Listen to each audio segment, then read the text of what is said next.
28 మరియు అతడు నీ జీవితం అంతయు నాతో మరి స్పష్టముగా చెప్పుము, అది ఇచ్చేదనను. కాబట్టి ఇక్కడ మన గమనంలో తీసుకొచ్చినటువంటి మాటలు మనం గమనించుకుంటున్నప్పుడు 28 వచ్చిన వరకు కూడా ఇక్కడ కొన్ని సంభవాలు మన గమనానికి ప్రభువు తీసుకొచ్చినటువంటి వారు ఉన్నారు. ఆది కాండంలో మనం చదువుతూ వచ్చాము 30 అధ్యాయము 25 వచనం నుంచి కూడా చూస్తే అక్కడ రాహేలు యోసేపును కనిన తర్వాత యాకోబు మరి లాబాను చూసి ఏమంటున్నాడంటే, అక్కడ కనిన తర్వాత యాకోబు లాబాను చూచి ఏమంటున్నాడు, నన్ను పంపివేయమంటున్నాడు, ఈ చోటికి నా దేశమునకు నేను వెళ్ళిపోతాను అని మరి యాకోబు మరి అక్కడ అంటున్నప్పుడు 26 వచనం చూస్తే నా భార్యలను నా పిల్లలను నాకు అప్పగించుము, అప్పుడు నేను వెళ్ళిపోతాను, వారి కోసమే కదా నేను నీకు కొలువు చేశాను అని ఆ లాబానుతో మరి అంటున్నప్పుడు ఆ మాటలు మన గమనానికి ప్రభు తీసుకొస్తున్నారు. కాబట్టి నేను నీ కొలువు చేసిన విధముగా నీ వెరుగుదువు కదా అని చెప్పి అందుకు లాబాను ఏమంటున్నాడు, అది చూసి 27 వచనంలో అందుకు లాబాను అతన్ని చూచి అతన్ని చూసి ఏమంటున్నాడు, యాకోబుని చూసి అక్కడ ఏమంటున్నాడు లాబాను, నీ కటాక్షము నా మీద ఉన్న ఎడల నా మాట వినుమంటున్నాడు. నీకైతే మరి కటాక్షం ఉంటే దయ ఉంటే నా మాట విను, నిన్ను బట్టి యెహోవా నన్ను ఏం చేశాడంట, ఆశీర్వదించనని మరి శకునము చూసి అతను తెలుసుకున్నాడంట. లాబాను మరి అక్కడ తెలుసుకున్నటువంటి వాడుకుంటున్నాడు. కాబట్టి నీ నా జీవితంలో అతను రావబట్టే అతనికి ఆశీర్వాదం కలిగిందని అతను తెలుసుకున్నాడు. కనుకనే అక్కడ అంటున్నాడు, ఆశీర్వదించబడ్డాను కనుక. మరియు అతడు అంటున్నాడు, నీ జీవితం అంతయు నాతో ఏమంటున్నా, నీ యొక్క జీతం ఎంత, కాబట్టి నీ జీతం ఎంత అని నాతో స్పష్టముగా చెప్పమని చెప్పి. కాబట్టి నీకు జీతం ఎంతో నాకు చెప్పమని చెప్తున్నప్పుడు ఆ కింద భాగం అంతా కూడా మనం చదువుకుంటున్నప్పుడు మరి ఆ యొక్క లాబాను మరి గురించి అక్కడ చూస్తే లాబాను మరి లాబాను ఏం చేస్తూ వచ్చాడంటే, యాకోబు విషయంలో తన మాటను మార్చినటువంటి వాడిగా, తను మారిపోయినటువంటి వాడిగా మనం చూస్తూ ఉన్నాం. కాబట్టి మన జీవితంలో కూడా మరి మన యొక్క విశ్వాస ఆత్మీయ జీవిత యాత్రలో మనం ఏ విధంగా ప్రభువులో కొనసాగుతున్నాము అని మనము మరి వాక్యపు వేళలో మనం పరిశీలించుకోవాలి. అందుకని 29 వచ్చిన మరి మనం స్పష్టంగా చదువుదాము. మరియు అతడు నా జీతం ఎంత అని నాతో స్పష్టముగా చెప్పేదనని మరి ఏమంటున్నాడంట, చెప్పేదనను. 29 వచ్చిన కూడా చదివి అందుకు యాకోబు అతన్ని చూచి, నేను నీకెట్లు కొలువు చేసినో నీ మందలు నా యొద్ద ఎట్లుండెనో అది నీకు తెలియను. 30 వచనం అంటాడు, నేను రాక మునుపు నీకుండినది కొంచెమే, అయితే అది బహుగా అభివృద్ధి పొందేను అంటున్నాడు. కాబట్టి యాకోబు రాకముందు లాభానుకున్నది మరి ఆస్తి కొంచెం ఆస్తే, అయితే అక్కడికి యాకోబు వచ్చినప్పుడు మరి దేవుడు అతన్ని ఆశీర్వదించాడు. యెహోవా అంటున్నాడు. అందుకనే లాబాను అంటాడు కదా, నిన్ను బట్టే యెహోవా నన్ను ఆశీర్వదించిన అంటాడు. కాబట్టి నా జీవితంలో మరి నిన్ను బట్టే మరి నీ కుటుంబాన్ని కూడా దేవుడు ఆశీర్వదిస్తాడు.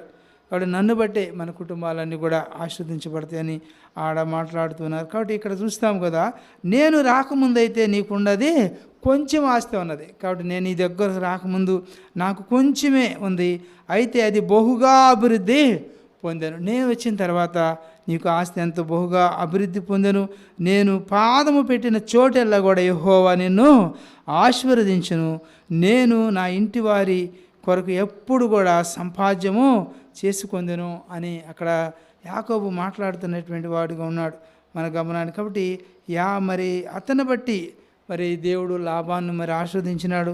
అయితే లాబాను మారిపోయినటువంటి వాడిగా మరి కింద భాగం అంతా కూడా మనం చదువుకున్నప్పుడు మరి మనము చక్కగా ఆ మాటలన్నీ కూడా మనం చూడగలుగుతాం అన్నమాట. కాబట్టి నా జీవితంలో దేవుడు మనకు ఏదైనా కొంత సంపద ఇచ్చినప్పుడు, కొంత మరి మనం ఆశీర్వదించబడ్డప్పుడు, అభివృద్ధి పొందినప్పుడు మనం దేవుడిని మర్చిపోయేటువంటి వారిగా, మారిపోయేటువంటి వారిగా మనం ఉండకూడదు. కాబట్టి మనం మొదటి స్థితిని మనము జ్ఞాపకం చేసుకోవాలి. నేను ఎలాంటి స్థితిలో నుంచి వచ్చాను, ఈ స్థితికి దేవుడు నన్ను ఎప్పటికి తీసుకొచ్చాడు అనేటువంటి కృతజ్ఞతాభావం కలిగి ఉన్నామా, లేక మనం కూడా ఈ లాభాన్ని ఏ విధంగా అయితే మారిపోతూ వచ్చాడో, కాబట్టి మనం కూడా మారిపోతున్నామా అనేటువంటి మాటలు మన గమనంలో మనం చూసుకోవాలని దేవుడు మనల్ని హెచ్చరిక చేస్తూ ఉన్నాడు.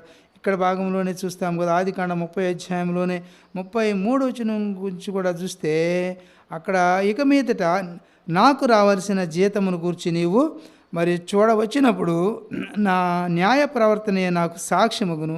మేకలలో పొడలైనను మచ్చలైనను లేనివన్నీ, గొర్రె పిల్లలలో నలుపు లేనివన్నీ నా యొద్ద నున్నెడల నేను దొంగిలితనని మరి చెప్పవచ్చు. నేను అయితే 34 వచ్చిన అందుకు లాబాను, మంచిది, నీ మాట చొప్పుననే కానిమ్మని. ఆ దినమున లాబాను కాబట్టి చారలైనను మచ్చలైనను మళ్ళీ గల మేకపోతులను పొడలైనను మచ్చలైనను గల కాబట్టి పెంటి మేక పిల్లలన్నిటినీ కొంచెము తెలుపు గల ప్రతిదానిని గొర్రె పిల్లలో నల్లవాటినన్నిటినీ వేరు చేసి తన కుమారులకి అప్పగించి ఏం చేస్తాడంట, కాబట్టి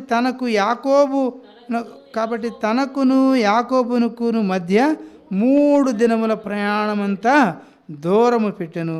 కాబట్టి లాబాను యొక్క మిగిలిన మందను యాకోబు ఏం చేశాడు, మేపుచుండెను. కాబట్టి ఆ భాగం అంతా కూడా మనం చదువుకుంటున్నప్పుడు కింద భాగంలో మనకు ఒక మాట మాత్రం కనిపిస్తుంది, లాబాను గురించి అతను మారిపోయినాడు అనేటువంటి మాటను మనం చూస్తాం. కాబట్టి అతని యొక్క ముఖం నిన్న మొన్న ఉన్నట్టు లేదని అంటాడు. కాబట్టి నా జీవితంలో మన ముఖంలో మరి తేడా రాకూడదు. కాబట్టి మన ముఖం స్పష్టంగా మనం మరి చూసేటువంటి వారిగా, మాట్లాడేటువంటి వారిగా మనం ఉంటున్నామా లేదని మనం కూడా పరిశీలన చేసుకోవాలి. కాబట్టి లాబాను మారిపోయినటువంటి వాడు. అందుకు 31వ అధ్యాయం చూస్తాం. 31వ అధ్యాయము ఆదికాండం 31వ అధ్యాయంలో 1 నుంచి 7 వచనాలు చదివితే, లాబాను కుమారులు తన తండ్రికి కలిగినది యావత్తును యాకోబు తీసుకుని మన తండ్రికి కలిగిన దానివల్ల ఈ యావదాస్తి సంపాదించినని చెప్పుకున్న మాటలు యాకోబు విని.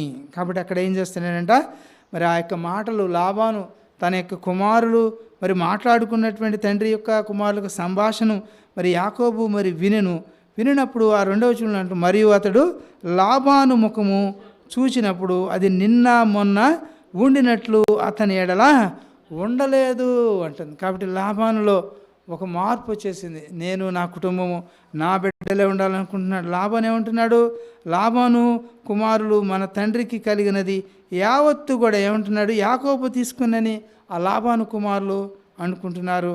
అన్నప్పుడు మన తండ్రికి కలిగిన దానిని వలన ఈ యావదాస్తి కూడా సంపాదించినని ఆ యొక్క కుమారులు మరి చెప్పుకున్న మాటలు యాకోబు విన్నాడు. విన్నప్పుడు ఈ 2వ వచనంలో అంటాడు, మరియు అతడు లాబాను ముఖమును చూచినప్పుడు ఎలా ఉన్నదంట, లాబాను ముఖము చదవండి, అది నిన్న మొన్న ఉండినట్లు అతని ఎడల ఉండలేదు. కాబట్టి అంతకుముందు ఉన్నటువంటి ముఖము, అంతకుముందు ఉన్నటువంటి మాటలు, అంతకుముందు ఉన్నటువంటి సంతోషము ఆ యొక్క లాబానులో కనపడలేదంట. కింద వచ్చిన కూడా చదువుకుంటాము. అప్పుడు యెహోవా, నీ పితరుల దేశమునకు నీ బంధువుల యొద్దకు తిరిగి వెళ్ళుము, నేను నీకు తోడై ఉండేదనని యాకోబుతో మరి దేవుడు చెప్పినప్పుడు, మరి యాకోబు పొలములలో తన మంద యొద్దకు రాహేలును కాబట్టి పిలువనంపి వారిని చూసి వారితో ఈ విధంగా అంటున్నాడు. 5వ వచనంలో ఏమంటున్నాడు, నీ యొక్క తండ్రి మరి కటాక్షము నిన్న మొన్న నా మీద ఉండినట్లు ఇప్పుడు నా మీద ఉండలేదని నాకు కనబడుచున్నది. అయితే నా తండ్రి యొక్క దేవుడు నాకు తోడై ఉన్నాడు అన్నాడు యాకోబు. కాబట్టి మరి అక్కడ లాబాను మరి అక్కడ అంటున్నాడు, యాకోబు తన యొక్క భార్య అయినటువంటి ఎవరంట, తన యాకోబు భార్య, అక్కడ 2 భార్యలు ఉన్నారు, వారితో అంటున్నాడు, మీ యొక్క తండ్రి కటాక్షము నిన్న మొన్న నా మీద ఉండినట్లు ఇప్పుడు కనపట్టల్లా. మీ నాన్న నన్ను అంతకుముందు ఎంతగానో ప్రేమించేవాడు, ఎంతగానో మరి నాకు మరి దేవుని మాటలు చెప్పించుకునేవాడు. అయితే మీ యొక్క నాన్న ముఖంలో ఏదో తేడా కనపడుతుంది అని తన యొక్క భార్యతో మరి యాకోబు సంభాషిస్తున్నటువంటి మాటలు ఈ 5వ వచనంలో అంటున్నాడు, మీ తండ్రి కటాక్షము నిన్న మొన్న నా మీద ఉండినట్టు ఇప్పుడు నా మీద ఉండలేదని నాకు కనబడుతుంది అన్నాడు. కాబట్టి నా జీవితంలో మనం మార్పు చెందుతాం. ఏదైనా కొంచెం సంపద వస్తే, ఏదైనా కొంచెం ఆశీర్వదించబడితే, ఏదైనా కొంచెం ఉద్యోగం వస్తే, ఏదైనా కొంచెం కలిగితే మనకి ఇంకా పాస్టర్ గారులతో పనే ఉంది, మనమే అన్నీ చేసేసుకుందాం, ఇంకెందుకులే అనుకునేటువంటి వారు ఈనాడు ఎంతోమంది ఉంటున్నారు. మరలా వారు వెనక్కి వెళ్తూ ఉన్నారు. కాబట్టి నా జీవితంలో మరి అలాంటి లాభాను వలె మారిపోయేటువంటి వారు ఈ దినాలు ఎంతమంది ఉన్నారు.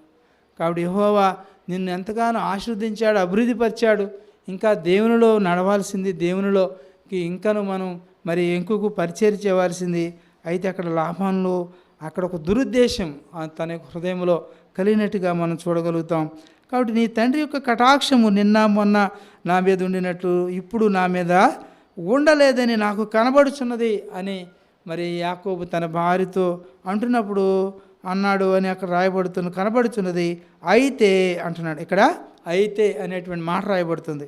అయితే నా తండ్రి యొక్క దేవుడు, అయితే నా తండ్రికి, అయితే యాకోబు తన యొక్క తండ్రి అయినటువంటి దేవుడు ప్రభు అయిన యేసుక్రీస్తు వారిని నమ్ముకున్నటువంటి వాడు. అయితే యాకోబు మరి ఎంతగానో కొలువు చేశాడు, అయినా కూడా అతను మరి మారిపోయినటువంటి వాడిగా మరి యాకోబు గారి యొక్క మామ లాభాన్ని ఉన్నట్టుగా మనం చూడగలుగుతూ ఉన్నాం. అయితే అక్కడ అంటున్నాడు కింద భాగంలో మనం చదువుకుంటున్నప్పుడు, నేను నీకు, అక్కడ ఏమంటున్నాడు, నేను నీకు తోడై ఉంటాను అంటున్నాడు. యెహోవా గురించి మరి ఆ మాటలు మనం చదువుతున్నాం. 5వ వచనంలో చివరి భాగం చదువుతాం. అయితే నా తండ్రి యొక్క దేవుడు నాకు తోడై ఉన్నాడు. కాబట్టి నా జీవితంలో మనకు మన తండ్రి అయినటువంటి దేవుడు, మన తండ్రి దేవుడు ప్రభు యేసుక్రీస్తు వారు మరి యాకోబు, ఇస్సాకు, యాకోబుల దేవుడు, మన పితరుల దేవుడు మనకు తోడుగా ఉన్నాడు. మనుషులు మనం విడిచిపెట్టవచ్చు, పరిస్థితులు మనం విడిచిపెట్టవచ్చు, కానీ నా దేవుడు నాకు తోడుగా మరి నాకు తోడై ఉన్నాడు అంటున్నాడు యాకోబు. కాబట్టి నీ యొక్క తండ్రి మరి లాభాన్ని ఈ విధంగా మాట్లాడుతున్నాడు. నిన్న మొన్న ఉన్నట్లుగా తన ముఖం లేదు, తనలో మార్పు వచ్చింది.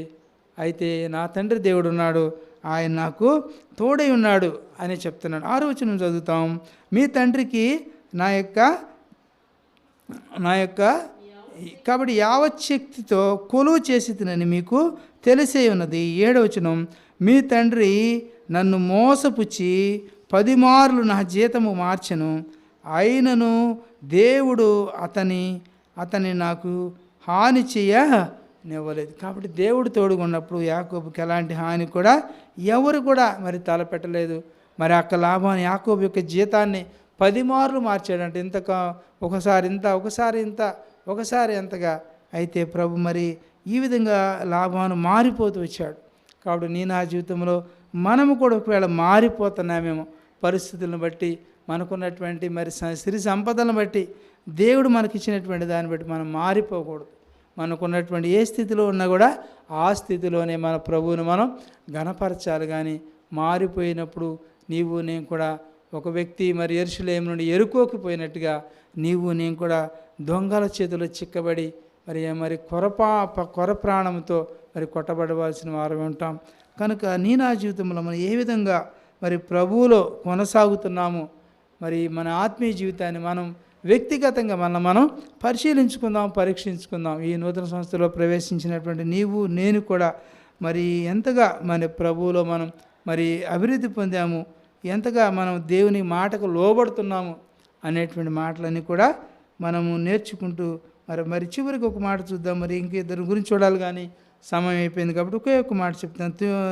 ఆ మాట సమూయేలు రాసిన 2వ గ్రంథంలో 9వ అధ్యాయము, సమూయేలు రాసిన 2వ గ్రంథము 9వ అధ్యాయము మొదటి 11 వచనాలు కూడా ఒక వ్యక్తి గురించి ఉన్నది.